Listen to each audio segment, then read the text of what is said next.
गहलोत जी वैसे ही एक सात्विक व्यक्ति हैं, बहुत सद्विचार आचार वाले हैं। उन्होंने बचपन जैन स्कूल में शिक्षा प्राप्त की है। आज भी वे शराब गुटखा कुछ तो खाते नहीं, यहाँ तक कि आलू प्याज भी नहीं खाते। मैंने उनसे पूछा कि आप तो गहलोत हैं, माली जाति के हैं, इसमें आलू प्याज खाने में तो कोई बाधा नहीं, आप लोग तो खाते हैं,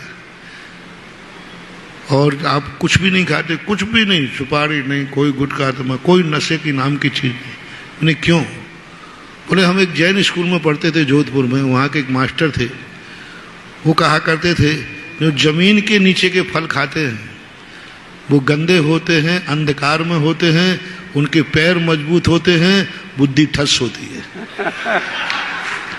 बोले वो छोटा था, बच्चे में थे वो, और बोले जो ऊपर के फल खाते हैं जिनमें प्रकाश होता है, ऑक्सीजन होती है, उनके दिमाग अच्छे होते हैं, और जिनके दिमाग अच्छे होते हैं वे देश के बहुत ऊंचे पदों पर जाते हैं, जो ऊपर के फल खाते।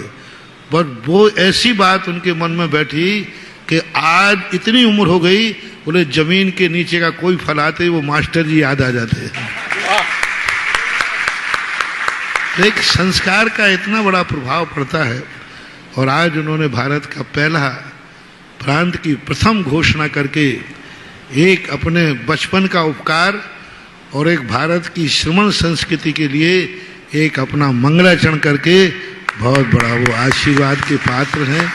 बहुत अब सारे राज्यों के लिए, सारे राज्य में उपस्थित जैनियों से मेरा कहना है, अपनी अपनी सरकारों के लिए इस बात का आगाज कराएं कि हम लोग अहिंसक हैं। यदि किसी संप्रदाय का, किसी एक संप्रदाय विशेष के साधु के साथ ऐसा हुआ होता तो ना जाने भारत में अभी कितनी और कत्लें हो गई होती, कितनी कत्लें हो गई होती, कितनी आग लग गई होती। आप सबको मालूम है कुछ ऐसे संप्रदाय हैं जिनके प्रति थोड़ा सा भी गड़बड़ हो जाए तो वो हिंसा को जवाब हिंसा से देते हैं। और आज सारे भारत में क्या, सारे मुल्क में हिंसा का तांडव नृत्य हो रहा होता। कितना नुकसान सरकार का होता, जलूस निकलते, बाजार बंद होते, कितनों की जानें जाती, कितने के सरकार जाते, कितनी बसें जलती, क्या होता वो कल्पना आप करो। लेकिन एक अहिंसक समाज जैनी ने अपने गुरु की हत्या के बाद भी भारत में एक हिंसा नहीं होने दी और एक बात का संदेशा दिया, हिंसा पर अहिंसा से विजय प्राप्त करो।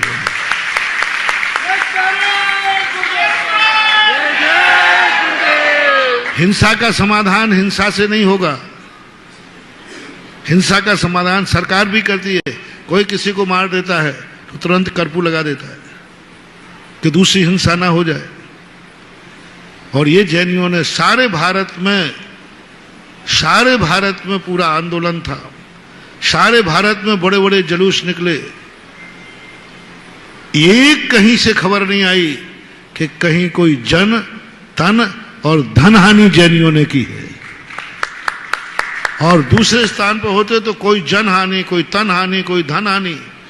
तो मेरा समाज से, सरकारों से भी कहना है, समाज से कहना है, राष्ट्र के नाम संदेशा है कि जो समाज हिंसा पर, अहिंसा के नाम पर विजय प्राप्त करना चाहती है और इतनी बड़ी घटना के बाद भारत में कोई हिंसा नहीं होने दी, कोई आक्रोश नहीं, एक सब्जी के ठेले वाले को भी नुकसान नहीं पहुंचाया, ऐसी अहिंसक समाज के लिए राजस्थान के गहलोत की नीति का अनुकरण करते हुए भारत के हर प्रांत में यह प्रस्ताव पास होना चाहिए। क्योंकि अहिंसक समाज के लिए जितना ज़्यादा हम अहिंसक रूप में समर्थन करेंगे, देश में सुख और चैन होगा। लेकिन अहिंसा की सीमा होती है। यदि आपने ये संरक्षण नहीं दिया तो आखिर सब्र का भी कोई सीमा होती है। कहीं ऐसा ना हो अहिंसक समाज को हिंसा का रास्ता अपनाने के लिए मजबूर होना पड़े।